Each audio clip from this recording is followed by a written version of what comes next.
And in so many cases now, the artist isn't even doing it, you know. It bothers me a little bit, but that's life.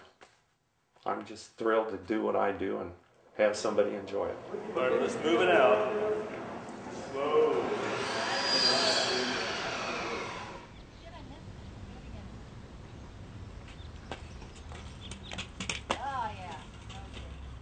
It's a wonderful thing. My kids are able to make art with me in the studio, and I get to watch them grow up and be a big part of their lives, so it's very important to me.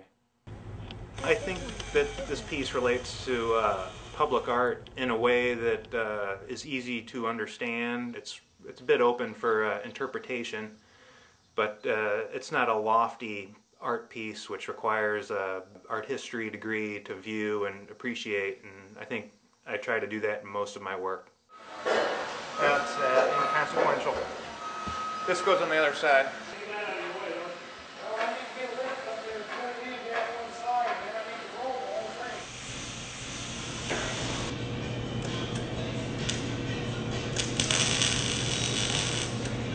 The sculpture should speak differently to everybody, and hopefully everybody comes across and reads it differently and has a different opinion and view of what the work should mean or should say, and however they ever interpret it.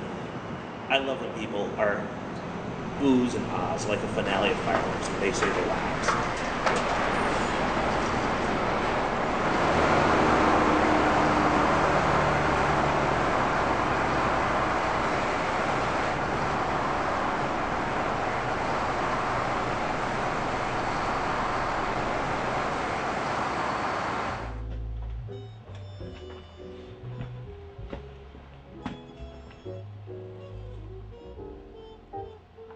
My art is something that I've always done, and I don't know when it started.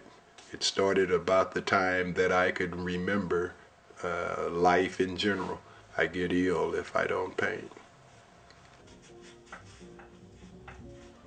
The reaction that I try to get with all of my work is, you don't have to like it, but you can't ignore it. I think it'll live there well.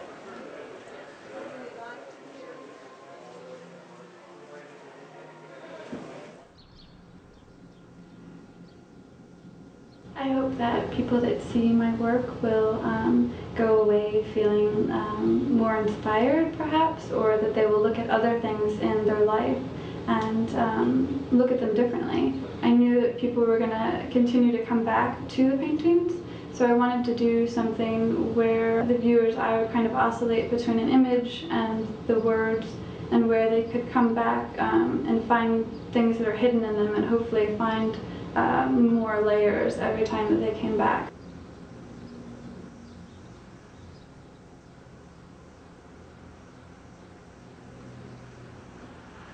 I think my approach to sculpture is somewhat akin to the way scientists think.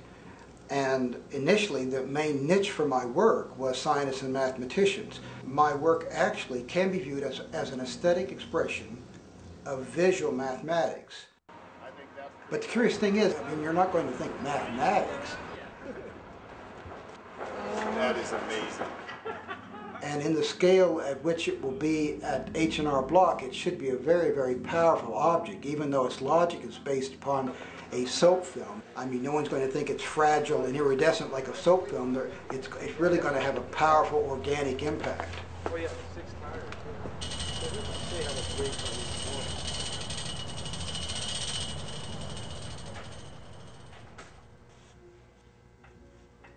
Before the project even started, when I went there, I did a lot of research trying to make sure that I wasn't, you know, screwing up the accounting machine that they actually used in the 50s, and making sure that I, you know, got some stuff right.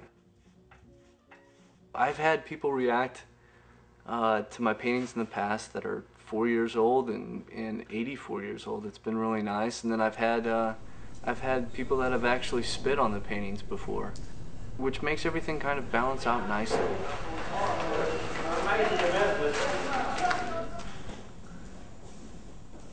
It was a challenge for me to work this large, and ironically in my new studio here it was too large for the wall, so I decided to create it totally on the floor.